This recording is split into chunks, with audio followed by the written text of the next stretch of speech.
안녕하세요. 저는 오늘 그 문영배 재판관님과 함께 탄핵 결정과 민주주의 세션을 함께 대화를 나눌 한겨레 신문 뉴스룸 이슈부국장 최혜정이라고 합니다. 한 두어 달도 아니죠. 한 40일 정도 지나면 12.3 내란 사태가 터진 지 1년이 되더라고요. 벌써 참 1년이나 지났다라는 것이 믿어지지 않고 그 사이에 참 많은 일들이 있었습니다. 아까 대기실에 광주에서 오시는 우리 어머님이 오셔서 눈물을 글썽이다가 가셨는데 나라를 구하셨다고. 그만큼 우리 마음속에 굉장히 깊은 순간, 그리고 상처이기도 하고 또 어떻게 보면 하나의 이제 환희, 여러 가지 느낌을 가질 수 있는 기회였던 것 같아요. 오늘 우리 그렇게 힘들게 어렵게 구해낸 민주주의를 앞으로 어떻게 지켜나갈 수 있을지 우리 문영배 재판관님과 함께 얘기를 좀 나눠보려고 합니다. 재판관님, 오늘 부산에서 바로 오신 건가요? 어제 와가지고 네. 저기 시사 방송 아닙니다. 교양 방송 하나 녹화하고 네. 왔습니다. 이게 탄핵 심판이 4월 4일이었어요. 탄핵 재판 선고가. 그때가 초봄이었는데 벌써 계절이 2번이 바뀌었습니다. 그 사이에 새 정부도 들어서고 우리 사회도 많은 일들이 있었지만 재판관님도 자연인으로 돌아오셨잖아요. 퇴임 후에. 요즘 좀 어떻게 지내고 계시는지 근황부터 좀 말씀해 주세요. 저는 탄핵 결정할 때가 정말 힘들었거든요. 탄핵 결정하고 나면 정말 편안한 삶을 살 줄 알았는데 지금도 좀 문자가 오고 있거든요. 근데 지금 문자는 양쪽에서 다 옵니다. 그게 좀 달라진 겁니다. 강연도 많이 하시고 또 책도 쓰셨고요. 네, 잘 보고 있습니다. 강연 나가는 거에 대해서 자꾸 말씀하시는데 저 무직입니다. 무직이 강연 좀 하는 거 가지고 좀 네. 탄핵 선고 4월 4일 이후에 저도 너무 감동적이어서 재판관님 덕질을 좀 했어요. 근데 막 영상도 보고 블로그도 찾아가 보고 했었는데 개인적으로 저는 제일 인상적이었던 것이 재판관 청문회 때 그때 결혼할 때 평균인의 삶에서 벗어나지 않겠다 그렇게 얘기를 하셨고요. 그래서인지 이번에 저희 모실 때 저희가 말씀드린 연사료가 있었는데 그거를 대폭 깎아서 3분의 1만 받으시겠다고 먼저 말씀을 해주셨습니다. 왜 그러셨어요? 근데 아니 그런 영업 비밀은 좀 서로 안 밝히는 게 저는 상도에 부합한다고 생각합니다. 파도 미담 수준인 그런 상황이라 일단 여기까지 이렇게 저희 찾아주신 거 정말 감사드리고요. 탄핵 선고 관련해서 우리가 얘기를 안 나눌 수가 없는데 당시 상황을 이 4월 4일이 한국 현대사의 결정적인 장면이었잖아요. 저는 회사에서 텔레비전을 보면서 동료들하고 같이 봤는데 감동이 가시지가 않아서 유튜브로 여러 번 돌려봤습니다. 그리고 탄핵 결정문도 줄치면서 봤어요. 근데 저는 개인적으로는 가장 인상적인 대목이 시민들의 저항과 군경이 계엄 해제는 시민들의 저항과 군경의 소극적인 임무 수행 덕분이다. 이 대목에서 되게 위로를 많이 받았습니다. 재판관님 개인적으로는 어떤 대목을 제일 좋아하시는지? 예, 저는 정부와 국회의 위와 같은 대립은 일방적 책임에 속한다기 보기 어려우며 이는 민주주의 원리에 따라 해소되고 조율되어야 할 정치 문제다. 그 문장을 가장 좋아합니다. 아마 다 여기 많이 읽으시고 보셨을 텐데 다 각자가 갖고 있는 마음에 담아두고 있는 문장이 있을 것 같습니다. 판결문은 단순히 윤석열 전 대통령에 대한 헌법적 심판 이걸 넘어서 한국 민주주의의 교과서다. 그때 당시 그런 찬사를 많이 받았어요. 특히 아까 연설 과정에서도 말씀 주셨지만 우리 사회 특히 정부와 국회를 향해서 관용과 자제의 규범이 민주주의의 필수 요소다. 그 부분을 좀 강조를 하셨습니다. 그게 꼭 윤석열 정부뿐 아니라 새 정부에 대한 좀 당부 이렇게도 읽을 수 있다고 말씀을 주셨는데 좀 그거를 좀 포함했던 이유가 있으실까요? 예, 제가 한번 설명을 드려보겠습니다. 비상계엄이라는 것은 야당의 존재를 부정하는 겁니다. 그러니까 관용이 아닌 거죠. 그 다음에 비상계엄이라는 것은 헌법전에 나와 있다고 해서 대통령이 함부로 쓸 수 있는 권한이 아닙니다. 그걸 함부로 썼습니다. 자제를 잃은 거죠. 그래서 관용과 자제를 넣어야만 탄핵 결정문이 저는 완전해진다 생각하고요. 새 정부 하에서 제가 말씀을 드리겠습니다. 새 정부 하에서 여당은 야당의 존재를 인정해야 됩니다. 두 번째, 야당은 선거에서 패배했음을 인정해야 됩니다. 따라서 대통령에 대한 형사사건을 재개해야 된다. 그 주장이 저는 지나치다고 봅니다. 왜냐하면 대통령은 헌법상 불소추 특권을 가지고 있고 이에 기초해서 법원이 중단 결정을 했습니다. 그렇다면 야당은 패배의 규범을 살려서 적어도 대통령이 재판을 받아야 된다. 이런 주장은 저는 지나치다고 생각합니다. 이건 문자 폭탄이 와도 바꿀 생각이 없습니다.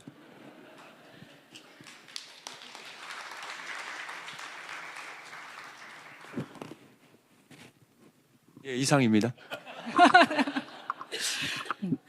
그 관용과 자제 굉장히 주요한 규범이고 꼭 헌법에서 문자로 구성되지 않더라도 우리 사회 비공식적인 규범으로 이제 받아들여야 된다라는 말씀을 여러 번 하셨는데 그 레비츠키 교수도 얘기를 했지만 이 상대가 민주주의를 위협하고 있다면 네. 거기에는 강하게 맞서야 된다라는 얘기를 했고 네. 재판관님께서도 그 관용과 자제는 선이 있다 그런 말씀을 좀 여러 번 하셨던 것 같아요. 좀 어떤 선, 뭐 어느 네. 지점이 선에 그어져야 될지 구체적으로 말씀드리겠습니다. 12.3 비상계엄을 옹호하는 정치 세력, 탄핵 결정에 불복하는 정치 세력, 그 다음에 서부지방법원에 가서 폭동을 일으킨 세력, 그 세력에 대해서는 관용과 자제를 해서는 안 된다고 생각합니다.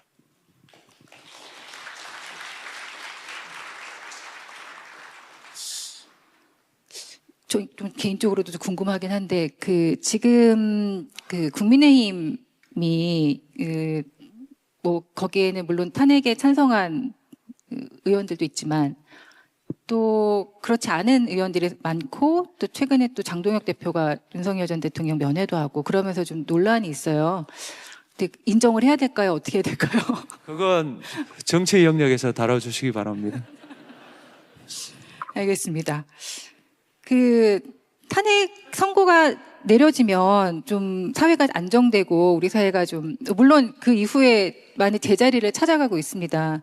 안정되고 우리가 좀 편안해질 거라고 생각을 많이 했었는데 요즘 상황을 보면 좀 정치 양극화도 더 심해진 것 같고 분열도 좀 많아진 것 같고 그럼 걱정하는 목소리들이 좀 있어요. 레비츠키 교수도 그 위기를 넘긴 이유가 더 중요하다 이렇게 얘기를 했습니다. 재판관님 보시기에는 지금 한국 민주주의 탄핵 이후에 좀 어떻게 좀 자리를 찾아가고 있다고 보시는지? 네, 저는 비상계엄 사태가 완전히 극복되지 않았다고 생각합니다. 그래서 저는 특검 수사를 지지하고 그것으로 진상이 분명히 밝혀지길 바랍니다. 그리고 관용과 자제를 실천하는 정치인에게 비겁한 타협을 했다라는 그런 평가가 저는 없어져야 된다고 봅니다. 왜냐하면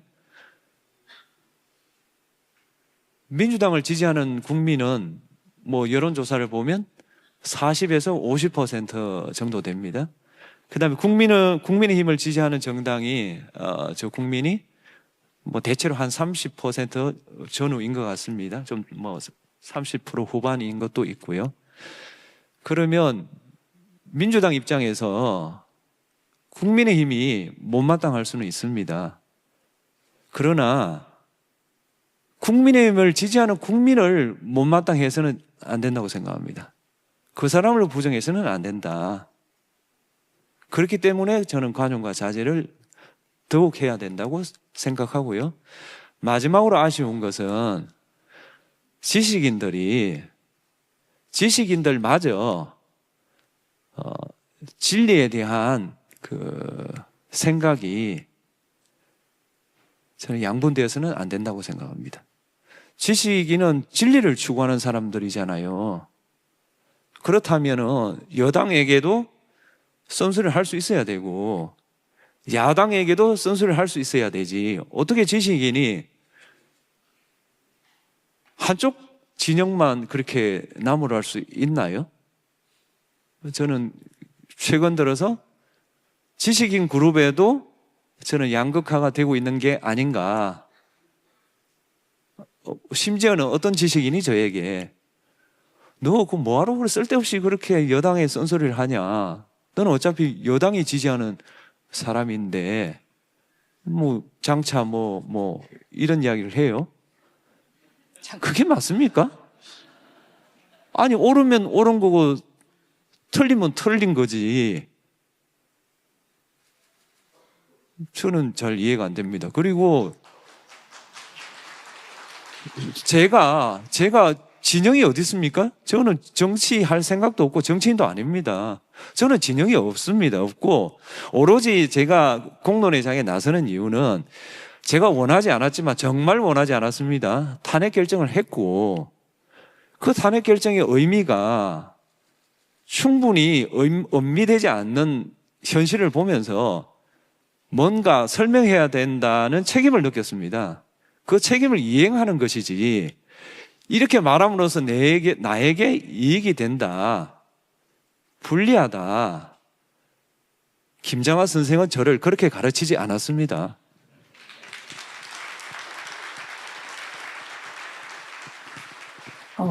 맺히신 말씀들이 좀 있으셨던 것 같은데 그 탄핵 결정의 취지 지금 말씀 주셨는데 그거를 좀 더 알리기 위해서 이렇게 막 말씀을 많이 이제 그 알리려고 노력하신다고 하셨는데 그 취지를 요약한다면 그 상호 자제와 상호 관용과 자제 그거로 요약을 할 수 있을까요? 저는 그렇다고 봅니다. 그러니까 당시 대통령이 정치에 실패했습니다. 정치에 실패하니까 그 양반이 꺼낸 카드가 헌법전 저 그냥 숨어있는 헌법을 또는 법률을 꺼낸 겁니다. 그러므로 탄핵이 된 뒤에 들어선 정부는 제일 먼저 꺼내들어야 될 것이 정치입니다. 법률이 아닙니다. 왜 정치인이 법을 이야기하고 법률가들이 정치를 한다는 평을 받습니까? 정치인은 정치를 하시고 법률가는 법적으로 처리하십시오. 왜 정치적으로 오해받을 그런 결정들을 합니까? 구속 취소 그걸 오해 안 하겠습니까? 대통령에 대한 구속 취소 결정 그게 법리적으로 그게 정당한가요? 제가 이제까지는 법원 결정에 대해서 비판한 적이 거의 없는데요. 저는 아무리 생각해도 그게 어떻게 구속 취소가 되죠? 이제까지 계속 날로 계산했는데 왜 그 사건만 시간으로 계산합니까? 아니 그걸 바꿀 필요가 있다 쳐요. 바꿀 필요가 있다 치면 이름 없는 민초 사건에 바꿔야죠. 왜 대통령에 대해서 그걸 바꿔요? 그러니까 정치적으로 오해를 하는 거 아니에요. 정치를 했다고 생각하지는 않지만 그러니까 법률가는 정치적으로 오해받지 않도록 법적인 논쟁을 잘 하고 정치인은 정치를 하십시오. 왜 정치인들이 계속 법을 이야기합니까? 그 안타까워서 드리는 말씀입니다. 지금 뭐 정치의 사법화, 사법의 정치화 그 부분에 대해서 사회적으로도 많은 좀 지적과 논란이 있는 부분이라서 그 말씀을 주신 것 같고요. 그 여러 번 말씀을 주셨지만 그 사회 통합을 많이 강조를 하셨어요. 예. 근데 이 탄핵 이후에 아까도 뭐 간단히 말씀을 주셨겠지만 그 갈등이 좀 더 깊어지는 것 같습니다. 특히 그 공론장이 사라진다라는 우려가 좀 많아요. 그 양쪽에서 좀 극단적인 목소리들이 좀 힘을 얻고 그런 것들 때문에 과잉 대표되고 전반적으로 합리적인 목소리들이 좀 사라지지 않느냐 이제 그런 걱정들이 좀 있습니다. 이런 것들 어떻게 해결할 수 있을까요? 저는 그 사회 통합을 뭐 하는 여러 가지 방법이 있지만 두 가지가 돼야 된다고 생각합니다. 사회 통합은 내 진영에 적용되는 원칙이 상대 진영에게도 적용돼야 됩니다. 우리 흔히 하는 말로 내로남불, 그걸 없애야 됩니다. 그걸 없애지 않고선 통합이 되지 않습니다. 두 번째로는 공론의 장이 회복돼야 됩니다. 공론의 장은 설득으로 승부를 하는 겁니다. 설득으로. 단 한 명이 그 주장을 했다 하더라도 그게 설득이 되면 그게 이기는 겁니다. 근데 지금 공론의 장이 없어진 마당에 숫자가 많은 쪽이 이깁니다. 그래서 각 정당의 공천도 목소리 큰 사람들이 우선이 되고, 정말 강론도 많고 실행도 많고 그다음 소통에도 능한 정치인들이 저는 정당한 평가를 받지 못하고 있다. 그러면 이런 그 정당의 그 어떤 이탈에 대해서 누가 견제할 것인가? 저는 한겨레 신문 같은 이런 언론, 그 다음에 이런 포럼, 그 다음에 포럼에 오신 분들이 뭐 개인적으로 정치를 하려고 오셨겠어요? 이 나라가 어떻게 하면 제대로 굴러갈까 좀 관심을 가진 분들 아니겠어요? 그 가진 분들이 자기가 속한 그 사회에 돌아가서 좀 공론회장을 회복하는 게 좋다. 그리고 내가 어떤 정당을 지지하지만 그 정당의 정책 중에 잘못되었을 때는 잘못되었다고 말을 해야죠. 그리고 말을 해주는 게 얼마나 고맙습니까? 지난 정부 쏜소리를 얼마나 했는데 얼마나 무시했습니까? 그래 무너진 거 아니에요? 저는 한 번도 지난 정부에 대해서 쏜소리를 한 적이 없습니다. 왜냐하면 쏜소리 할 기분도 아니고 해도 듣질 않아요. 그런데 저는 이 정부의 국회에 대해서입니다. 쓴소리를 많이 했습니다. 그 이유는 저는 이 정부가 성공하기를 바랍니다. 누구보다도. 왜냐하면 우리가 어렵게 탄핵을 했고요. 탄핵을 해서 들어선 정부가 성공해야만 민주주의가 회복되고 저는 국민의 삶이 회복될 거라고 생각하기 때문에 그렇습니다. 그러려면은 쓴소리를 해야 된다. 그리고 저는 아무런 권한이 없기 때문에 제가 결정하는 게 아닙니다. 쓴소리를 들으시고 생각을 한번 해보시고 최종적으로 결정을 내주십사, 이런 겁니다. 다시 말하면 제 몸속에는 민주공화국에 대한 붉은 피가 흐르고 있습니다. 그 점에 대해서는 추호도 의심하지 마십시오. 제 민주공화국에 대한 충성심은 변함이 없다. 이 말씀을 꼭 드리고 싶습니다.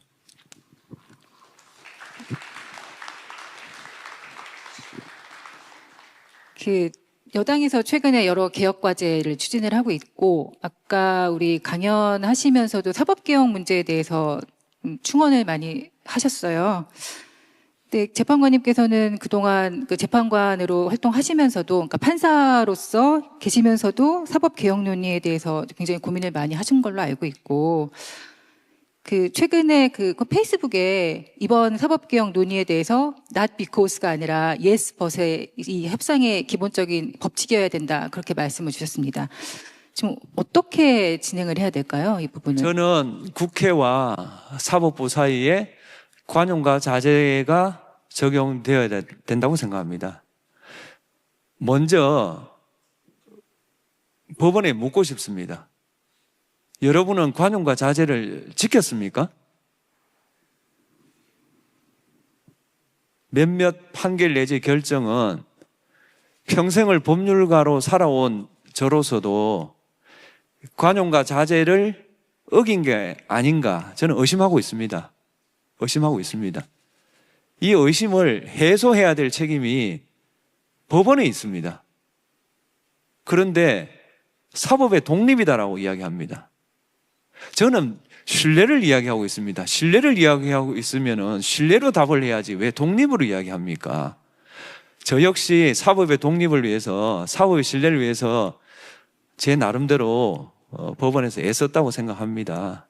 그렇지만 판결을 불신할 때는 법원이 신뢰성 있는 조치를 취해야 되는 거지, 거기에 재판의 독립을 이야기하면 안 됩니다. 맥락이 다르지 않습니까? 누가 봐도 대통령에 대한 구속 취소 결정은 의심을 할 수밖에 없는 사건입니다. 그 의심을 제기했는데 한다는 소리가 재판의 독립이다고요? 뭐 하는 이야기입니까, 지금? 그렇다면은 지금 내란죄 재판을 하고 있잖아요. 내란죄 재판에 국민이 신뢰할 수 있도록 조치를 취해야 되죠. 저는 어차피 오늘 말하는 김에 한 가지 더 하겠습니다. 내란 재판을 하고 있어요. 내란 재판을 하고 있잖아요, 재판부가. 그게 얼마나 중차대한 사건입니까? 그리고 신속하게 재판해야죠. 그런데 그 재판부가 일반 사건을 하고 있었대요. 전 그거 몰랐어요. 그게 말이 돼요? 법원 관계자 여러분, 오늘 좀 이해해 주십시오. 제가 여당의 쓴소리를 많이 했기 때문에 제가 너무 힘들어요, 문자가 많이 와서. 그래서 오늘은 너는 왜 법원에 대해서 비판을 안 하냐고 하길래 법원을 한번 비판하겠습니다. 그에 대한 책임은 또 달게 받겠습니다. 내란 재판을 하고 있는 재판부가 일반 사건을 하고 있어요. 문제 있는 거 아니에요? 그리고 재판을 일주일에 몇 번씩 해야죠. 내란입니다, 내란. 옛날 말로 하면 역모예요. 역모 재판을 무슨 일반 재판하고 같이 해요. 그걸 국민이 불신하는데 재판의 독립이다? 그게 맞는 이야기입니까? 두 번째로 중개예요, 중개. 헌법재판소 중개 다 했어요. 그렇지 않습니까? 그걸 법률 통과하기 전에 왜 중개를 못합니까? 그게 무슨 국가 비밀이 있어요? 쿠데타가 무슨 비밀이에요? 자기들이 불신을 자초해놓고 재판의 독립을 이야기하면 그게 먹히냐고요. 그래서 신뢰성 있는 조치를 취하라. 취하면 국민들이 법원에 대해서 신뢰를 회복을 할 거 아닙니까? 그러면 제도 개선에 대해서 차분하게 논의를 할 수 있는 거죠. 그게 1번입니다. 이제 국회에 대해서 말씀드리겠습니다. 영어를 좀 쓰겠습니다. 레비츠키 교수도 영어를 썼지 않습니까? 휴먼 에러를 시스템 에러로 받아들여서는 안 됩니다. 휴먼 에러는 그 휴먼을 책임을 물으면 돼요. 시스템은 시스템대로 가야 됩니다. 그런데 휴먼 에러를 해결하기 위해서 시스템을 바꾸겠다. 저는 문제가 있다고 생각합니다. 지금 사법계획 방안에 대해서 그런 문제는 없는지 한번 국회에서 한번 좀 숙고를 해 주셨으면 좋겠습니다. 저는 그 점이 좀 의심스럽습니다. 그렇다면 그 의심을 공론화 과정에서 좀 풀어주시기를 바랍니다. 오늘 이후로 문자 폭탄이 2배가 될 것 같은 느낌이. 제가 여태까지 뵀던 그 강연 중에서 가장 사이다 말씀이시지 않았나? 근데 지금은 이런 말 적당한지 모르겠는데요. 제가 이제껏 어떤 신문을 보면 제가 재판관을 사퇴해야 될 사람이거든요. 그렇지 않습니까? 지난 탄핵 재판을 보면 재판관 사퇴를 가장 많이 거론한 신문이 있어요. 읽어보시면 알 거예요. 최근 들어 그 신문에서 제 말을 굉장히 많이 인용을 해요. 그러면서 어떤 분이 저한테 페이스북 메신저를 보내왔어요. 당신이 조금 중도를 지키지 말고 진보적 편향성을 유지했으면 좋겠다. 당신이 지금 어떤 신문에 이용당하고 있다. 그렇지 않습니다. 저는 옛날이나 지금이나 똑같은 말을 하고 있고요. 그 신문이 자기가 필요한 부분을 갖다 쓰는 겁니다. 그 상관이 없고요. 저는 그 공론의 장은 좀 제발 억압을 좀 안 했으면 좋겠어요. 재판도 그렇잖아요. 재판도 대역 재인을 저지른 사람도 할 말 다 하고 처벌을 받는 거 아니에요? 근데 제도 개선을 논의하는데 의견만 내면 뭐 이렇게 뭐 해가지고 중진 의원도 지금 말을 제대로 못한대요. 그게 여러분이 꿈꾼 민주주의입니까?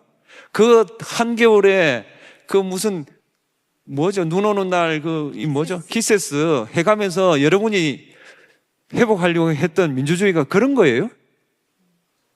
저는 그런 생각으로 탄핵 결정을 하지는 않았습니다. 저는 백범일지의 김구 선생이 산에는 하나의 나무만 나지 아니하고 들에는 하나의 꽃만 피지 아니한다. 여러 가지 나무가 어우러져 위대한 삼림의 아름다움을 이루고 100가지 꽃이 섞여 피어 봄들의 풍성한 경치를 이루는 것이다. 그런 사회를 만들고 싶어서 탄핵 결정을 한 겁니다.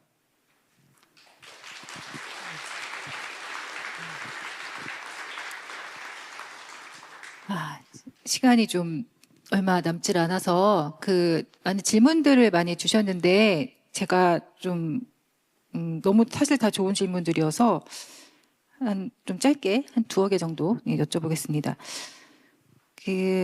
지금의 대립이 진보 보수의 문제가 아니라 상식과 비상식의 문제다 이렇게 지적을 하셨다라고 예전에 어떤 인터뷰에서 말씀을 하셨다고 하는데 현실 정치에서 상식과 절제의 정치를 복원하는 일은 매우 어렵습니다.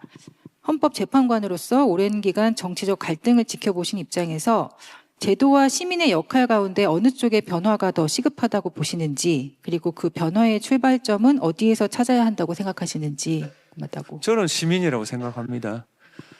민주주의는 민주주의자가 많았을 때 유지된다고 생각합니다.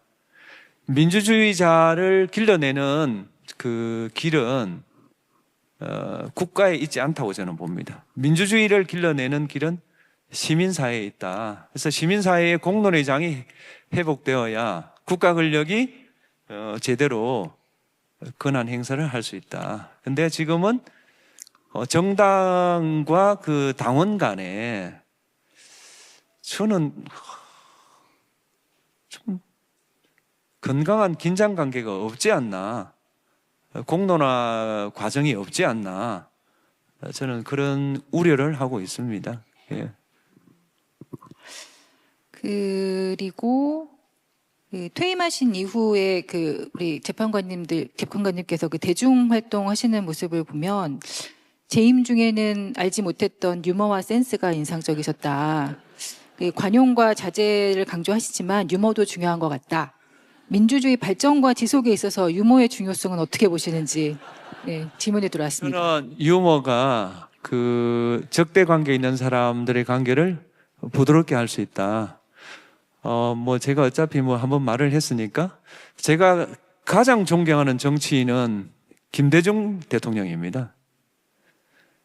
김대중 대통령만큼 유머를 잘 하는 분이 없었고, 김대중 대통령만큼 대화와 타협을 많이 한 정치인이 저는 없었다고 생각합니다. 그건 모한 강의에서 했던 건데요. 오늘도 저는 주요하다고 생각합니다. 알겠습니다. 최근에 책 내셨잖아요. 호의에 대하여. 왜 호의를 앞세우신 거예요? 호의는 그 공동체 구성원을 연결해 줍니다. 사실 지금 양극화도 심하고 더 분열도 심하고 이럴 때는 호의가 그걸 풀 수 있는 뭐랄까요? 저는 마중물이 될 수 있다고 생각합니다. 그러니까 우리가 큰 걸 어떻게 희생하라, 생애 근본적인 결단을 하라, 이렇게는 할 수 없지만 그냥 일상생활에서 호의는 베풀 수 있잖아요. 그러면 이 사회의 구성원 간에 좀 대립이 조금 줄어들 수 있습니다. 좀 차가워집니다. 그런 상태의 공론의 장을 회복하는 게 좋다. 저는 국가라는 공동체는 공동 기반이 넓고 깊을 때 유지되고, 그게 좁아질 때 저는 분열된다고 생각합니다. 그러니까 국가가 분열될 때 저는 가장 그 피해를 보는 사람은 저는 서민이라고 봅니다. 그러니까 서민의 삶을 향상시키기 위해서도 사회가 좀 통합되는 게 좋다. 그 위해서 저는 국가가 제대로 간다. 근데 탄핵 과정을 한번 보십시오. 그게 어떻게 같은 나라입니까?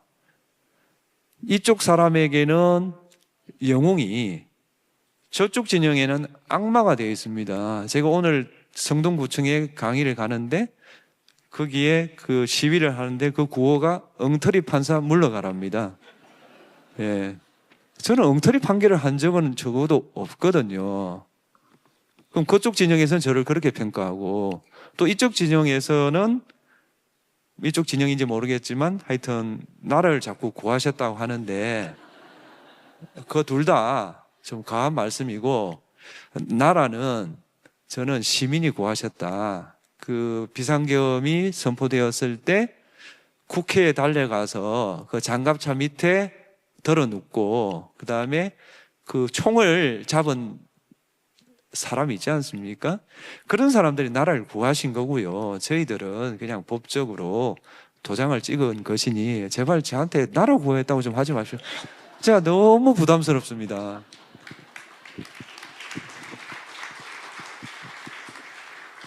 지금 시간이 거의 다 돼서요. 그 마지막으로 우리 찾아주신 분들께 좀 마지막으로 드리고 싶은 말씀 있으시면 해주시죠. 네. 한겨레 신문이 국민의 모금으로 세운 신문 아닙니까? 한겨레 신문이 공론의 장을 회복할 수 있도록 여러분 많이 좀 도와주십시오.